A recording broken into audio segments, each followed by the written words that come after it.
My name is Christian Joppke. Now you can. I'm from the University of Bern in Switzerland. I thought and scribbled about many of these things, which are the topic of these 2 days, so I have to restrain myself, being a commentator, rather not even a commentator, a moderator. But now that I stand here, to the back, the logo being New York Review of Books, I cannot help myself making a completely inappropriate introductory remark. One of my latest productions was rejected with the reference, it's better suited for the New York Review of Books. So this is a very ironic homecoming. Of course, I didn't send a postcard to Robert Silvers. I don't know him. So I disfigured the language. The piece is still lofty of kind, but it will appear in a recognized social science journal. So I'm in good company here, and I'm also going to learn from card-carrying writers of that glorious journal. Having said that, Multiculturalism in Europe, Policies and Confrontations is the title. Now, the big problem with the M word is that it means too many things.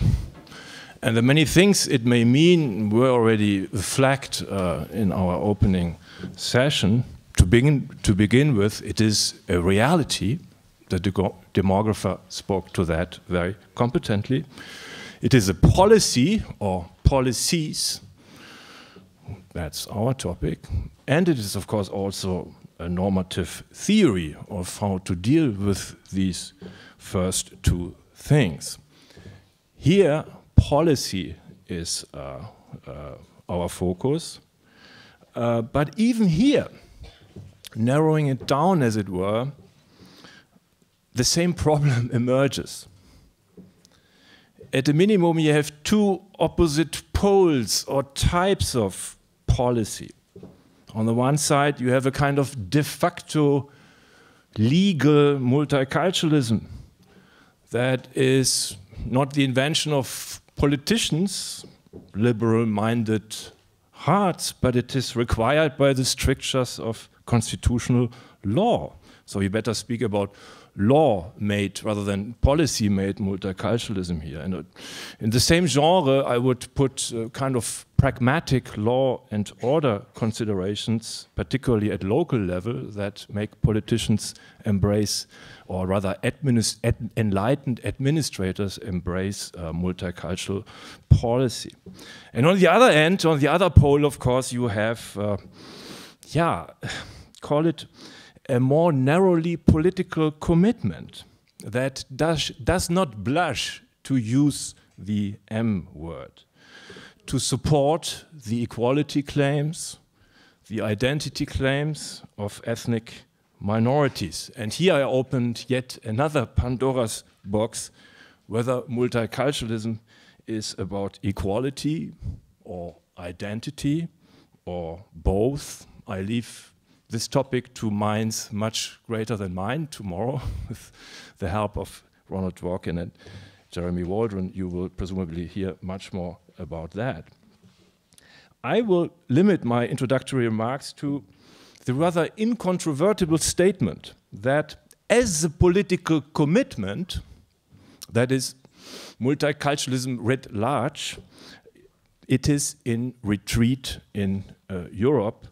And that was confirmed most recently. It was mentioned by Thomas Eriksson, I think, by prominent statements by West European state leaders from France to Germany to Britain, that it is finished with multiculturalism. And this retreat is kind of only the last round in the multiple retreats the thing had encountered since roughly 1989, which was the opening shot, of course.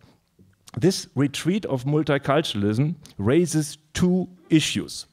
The first issue is the retreat only in rhetoric?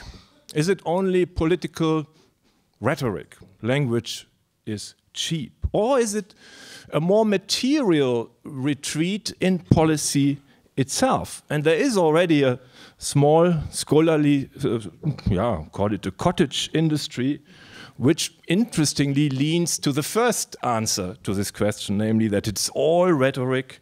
In reality, under different names, at different levels of polities, the thing continues. And I, on my way here, was reading a very intelligent paper by Keith Bunting and Will Kimlicka, two Canadian scholars. Is there a backlash against multiculturalism policies? ? And they construct an index, a multiculturalism policy index, which comes to quite astonishing results. If you compare 16 European countries, only between 2000 and 2010, that is from that or in that period in which you would assume there is a retreat, 2001 of course being the watershed event here, in only 3 of the examined 16 countries, the index is lower in 2010 than it was in 2000, so that there has really been a retreat or an abandoning of certain multiculturalism policies in these past 10 years. Denmark, Italy, and the Netherlands being the only countries in which that is really observable. So there's a serious debate whether the retreat is only rhetorical or is in policy. The second, much more serious and touchy issue connected to the retreat of multiculturalism discussion is the role of Islam and of Muslims. And at least 2 of our 3 speakers, and in a way all 3 of them, have written prominently, made their names by writing about Islam in Europe, which of course leads one to the assumption that this must be central to the European debate. But central in what way? And there are 2 views on this, a correct and an incorrect view. Then you of course know what kind of animal I am. The correct view is the problem is all in the eye of the beholder. Western politicians, even institutions. The European Court of Human Rights is among those held guilty. They demonize Islam wrongly and for ulterior motives or reasons. Islamophobia. That is kind of, to me, the dominant scholarly line on the debate Islam in the West. That is the correct view. The incorrect view is to situate the problem more on the supply side. Islam and Muslims are more difficult to integrate into a liberal framework than, say, Asians or Hispanics, who, by the way, have been in the center of multiculturalism debates in other parts of the world, Australia and the United States. So I expect without wanting to tell them what to say, I expect our distinguished panelists to learn more about these 2 and perhaps more critical issues surrounding this multiculturalism debate in Europe in the coming minutes. And we start in the order of the program with Paul Scheffer, who is now a professor of European Studies at Tilburg University in the Netherlands. He is, of course, the famous author of an article which was published in a major Dutch liberal newspaper, I think the Handelsblad it's called. It's entitled The Multicultural Drama, has immediately been translated into many European languages. I read it in the German translation in Die Zeit at the time. And that is a very provocative piece that argues that in the shadow of multiculturalism, a kind of segregation has occurred. Problems of unemployment, of residential seclusion, of educational dropout in schools, and multiculturalism at least is partially responsible for that malaise, and that was kind of the intellectual, one of the intellectual shots that kicked off the debate, which then has taken much less intellectual and much more directly political, nastily political direction. He's also recently the author of a remarkable book called Immigrant Nations, which is nothing less than a whole sweep taking account of the entire Western immigration experience, at least in the past half a century. So I'm delighted to invite Paul Scheffer here to the microphone.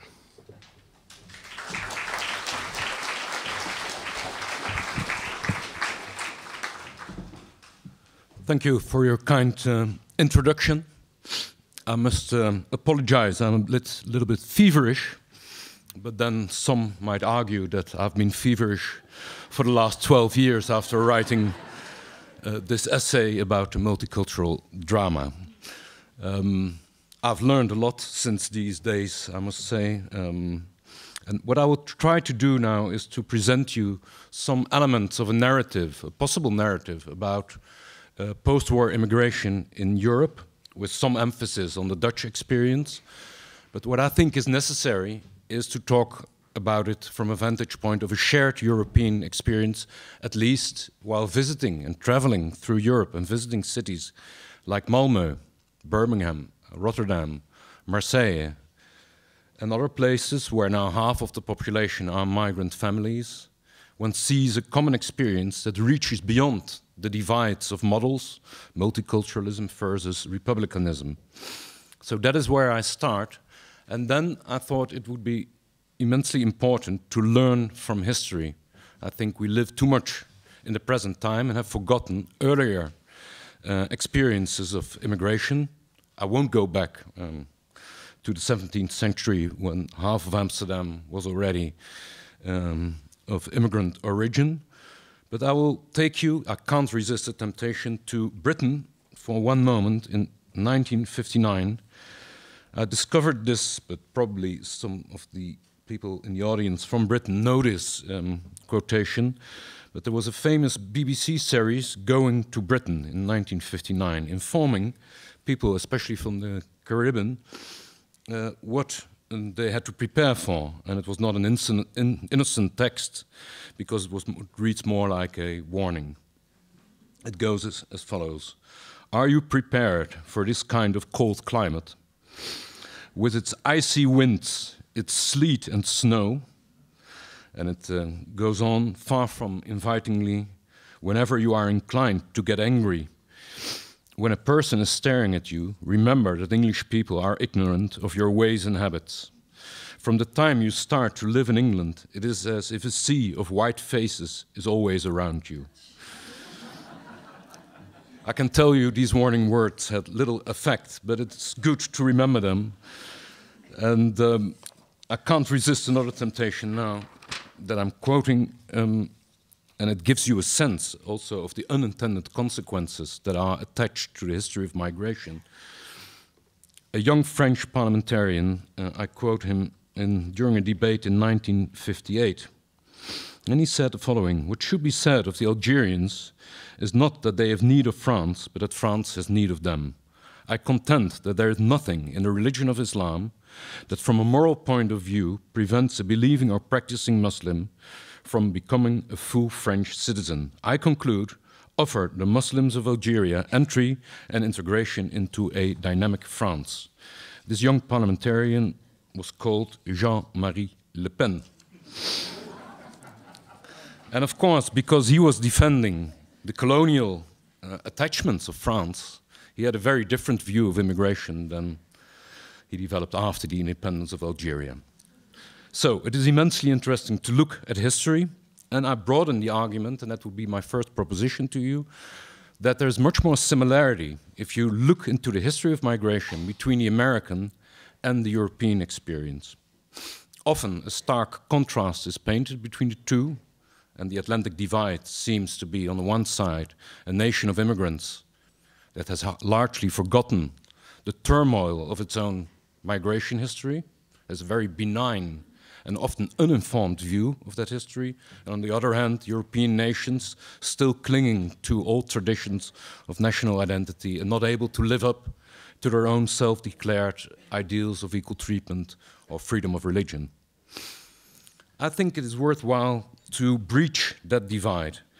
And let me do that by saying, first of all, and now I'm going to repeat your words, that if you look at the demographics of immigration as they have developed since the 1970s,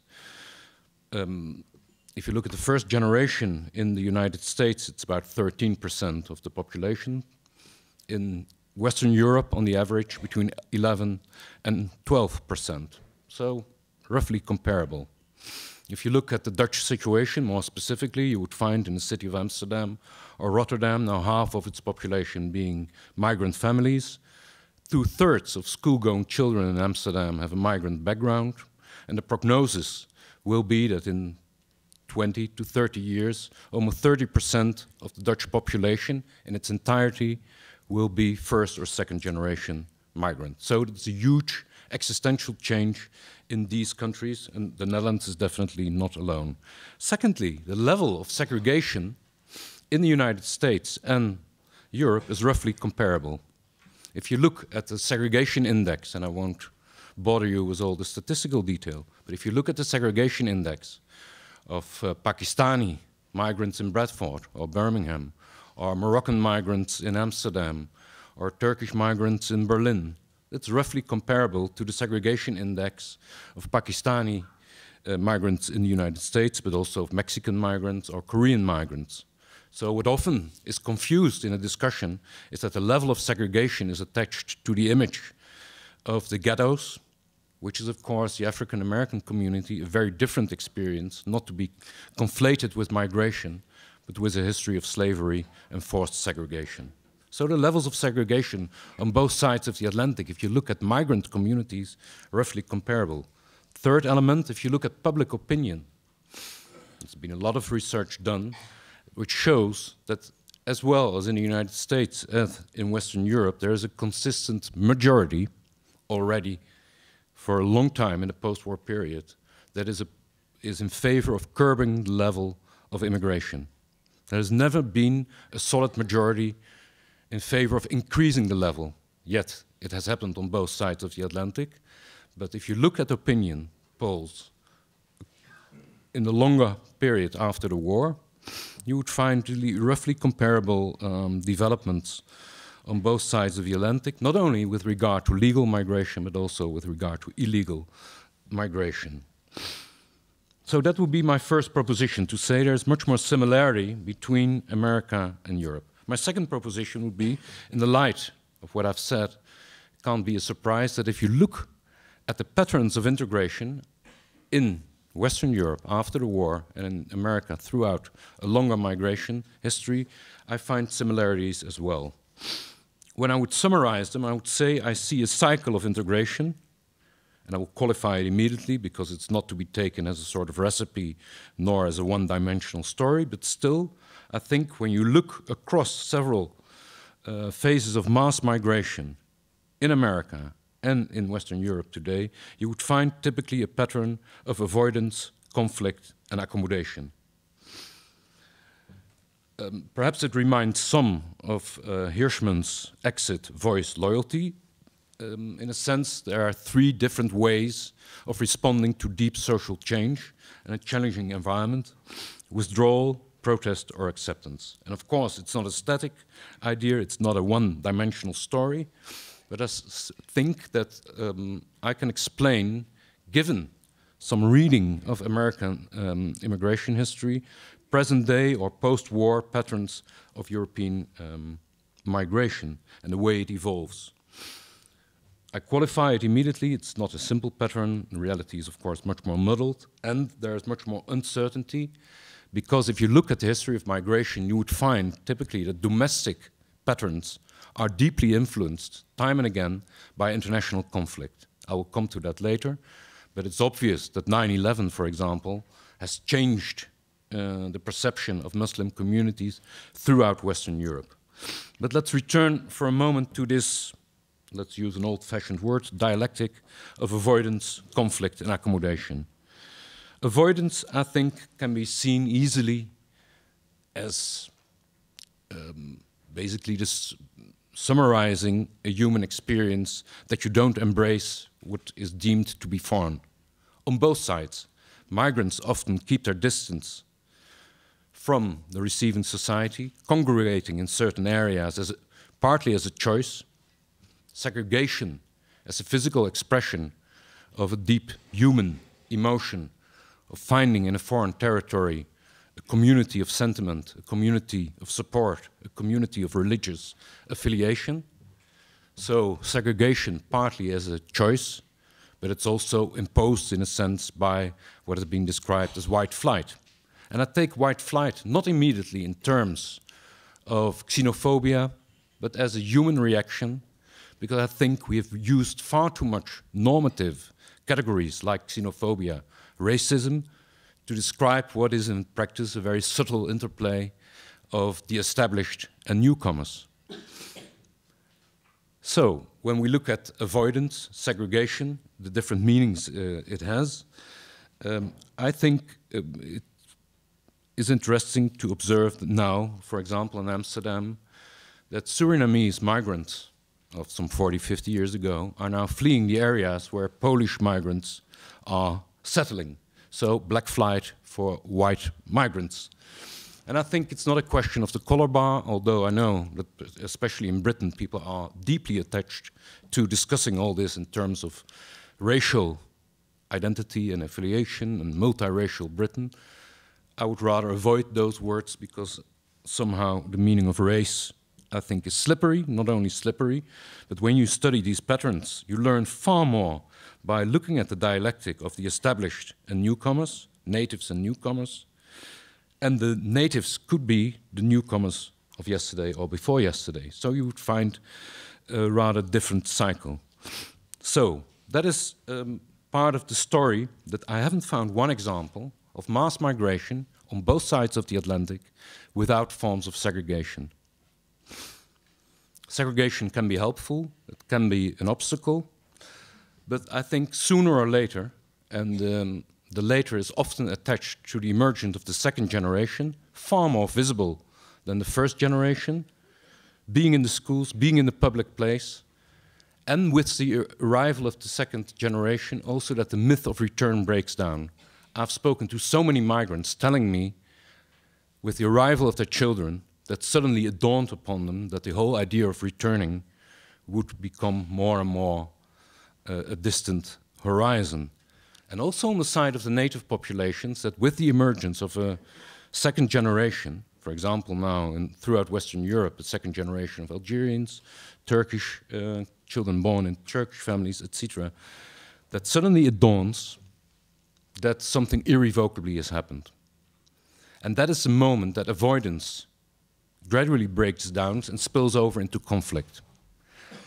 And that is my third proposition, that there is no example of mass migration without conflict. And I add that the conflict should be seen as a sign of integration. I speak about non-violent conflict. That the conflict should be seen and read as a sign of integration, not as a failure of integration. I haven't come across much examples of harmonious, forms, and I talk about mass migration and don't talk about 5,000 Hungarians, who stayed after the Second World War in one Dutch city, relatively harmonious change. I talk about the sort of demographic changes that I alluded to in the beginning. When we look at conflict as a sign of integration, we have a different vocabulary, and then a vocabulary that comes much closer to what was written quite often in sociology studies in the 1950s and 60s, when the whole moralization of migration was not that apparent. I quote, for example, Ruth Glass, a brilliant study, very early study of the Caribbean migrants in London, early 60s, and she writes The keynote in the situation of the colored minority in Britain is not inflexible prejudice, harsh segregation and discrimination, it's muddle, confusion and insecurity. And those are the sort of words I like because I think they convey a human reality much more in detail than all those grandiose concepts. And she concluded, the majority have an attitude which can be called benevolent prejudice, a combination of passive prejudice and passive tolerance. I'm not going to deny that there is racism or xenophobia. I think those words are best as long as possible postponed. And of course, there comes a moment when you cannot avoid them. The conflict comes, I think, quite often with the second generation, with the breakdown of the myth of return.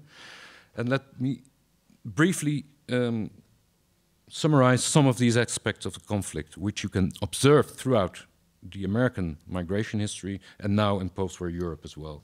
There's a social aspect. If you look at migration, there's always an element of redistribution involved. And it's obvious that, for example, the American trade unions at the end of the 19th century joined the restriction movement. And trade unions have always been deeply ambivalent about migration throughout the second half of the 19th century, but also throughout the 20th century. And there is, of course, this tension which should be described and understood. And in conditions of a welfare state, I think this contradiction or this social tension or conflict is deepened because to the idea of citizenship are attached far more material benefits now than, say, 50 or 100 years ago, or in countries like the United States. So the Northwest European welfare state, the question was asked earlier, are societies that have deep equality more open or closed? I would say the last. I think the solidarity which has been practiced in the realm of the welfare state was highly national. There were the social fabric in those societies was much tighter and more difficult to penetrate for outsiders. So the labor market under conditions of a welfare state is far more closed than under conditions of a less social protection. So there are inbuilt tensions there. Secondly, what you can observe throughout the history of migration is that there are cultural conflicts, cultural religious conflicts attached to migration. I found it highly illuminating to read about the way Catholic immigrants were received in Protestant America. Now, this is a story that is gives you a much deeper sense of conflict in many ways than about present-day Muslim communities in Western Europe. The opposition towards Catholic migrants coming from Poland or Italy or Ireland was deep, it was fierce, and it took a long, long time in cities like Boston or Chicago to come to terms to find a form of accommodation. So in that sense, trying to understand how long it took to find an accommodation between people who came from countries that were almost exclusively Catholic to reinvent what it meant to be a Catholic under conditions of religious freedom and pluralism took a long time. And for American society to reimagine itself as a society that was not exclusively Protestant, but opened itself to new religious denominations, took also quite a long time. It took till 1960 to be able to vote for a president with a Catholic background. And at that time, it was not taken for granted at all. I have read, I can't remember. I was on the verge of saying I can't remember. I can't, because I was 6 years old at the time, but I have read a lot about this, that he, during his electoral campaign, had to emphasize his loyalty to America all the time, and saying, my first loyalty is not Rome, it's America. It was not self-evident 120 years after the first Irish Catholic migrants arrived. So in that sense, the story of Muslim communities asking the same question to West European societies far more in an urgent and existential way than in America, because the demographic impact of Muslim migration in Western Europe is much stronger, asks the same question: is Western Europe and individual nation states, are they able to reinvent themselves, clinging to a notion of religious freedom, and are Muslim minorities, and I emphasize the plural, capable of reinventing what it means to be a Muslim under conditions of a relative secular environment, and at least an environment of religious pluralism. And of course, in countries like Denmark, the Netherlands, Norway, which are at a world scale the most secularized nations to be found, this conflict between a rather devout and traditional community and the self-understanding of these societies is strong and should be treated not in terms of Islamophobia, but try to understand it in a different way. And last but not least, a source of conflict is the international aspect. Look at what happened to the German Americans during World War I, the way they were after America joined the First World War. Declarations of Wilson saying there's no such thing as a German American. You have to choose either you're German or you're American. And I can't tell you the whole story of the German Americans here, but it's a fascinating story and it brought back many memories of the way in which in our time international conflict has an impact on this pattern of integration. Now, fourth proposition, and we'll be brief here, I don't think thinking after saying something about avoidance, conflict, then the question is, of course, what is a possible accommodation? I don't think multiculturalism is very helpful here. Because in an empirical sense, I don't think it describes how societies evolve under the impact of migration, and in a normative sense, it's failing. But especially, I think, the problem with multiculturalism is, and then you should go back, I guess, to the origins of it, the book of Horace Callan from 1924, Culture and Democracy in America, and then you see what multiculturalism is about in his formulation, although he doesn't use the word multiculturalism, but describing America not only as a federation in a political sense, but also in a cultural sense, saying America as a federation of national cultures, ranting against the idea of the melting pot and all that. And I think that is what multiculturalism implicitly or explicitly is about, what Biko Parek called, in describing Britain, a community of communities. The sense that a society is basically, you shouldn't look at the individuals first of all, but at communities, and those traditions embedded in those communities have a generational endurance.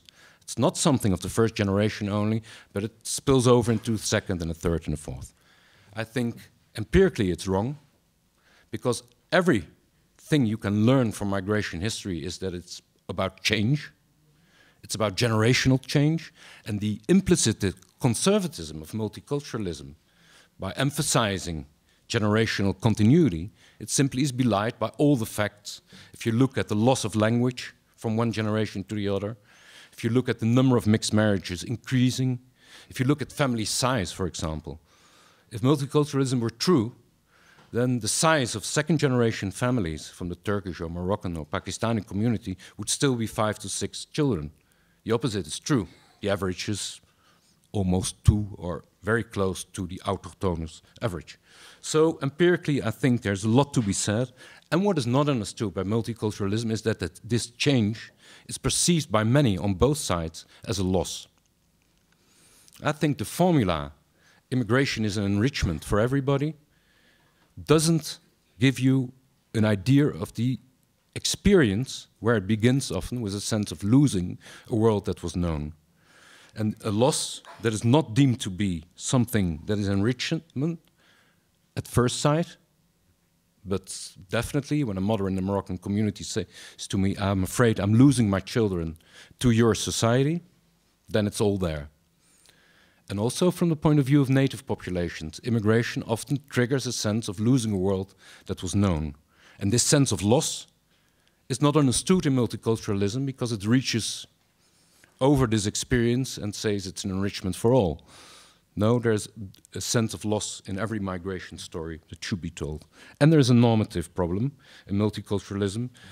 Let me give you just one concrete example before concluding, and that is that I visited a school in Antwerp, could have been in Amsterdam as well, very good school, 80% of the school-going children Muslim background, and the teachers tell me that it has become very difficult in the classroom to talk in the history class about the Holocaust, in biology class to talk about evolution, and I know a large part of the American people don't buy that story either, but still we're here in Antwerp, and the question is asked, And it has become difficult in literature class to talk about perverse writers like Oscar Wilde. Now, you don't need to be the editor of the New York Review of Books to know that if you would scrap all the perverse writers from your curriculum, it would be a very short one indeed. So, what do you do then with multiculturalism as a background when you're faced with such kind of normative conflict? You don't have a solution in the vein of multiculturalism, and those are the conflicts that occur on a daily basis in many areas. So my conclusion would be this, and that would be the last proposition, that accommodation is about societies asking themselves the question, what does it mean to be a citizen?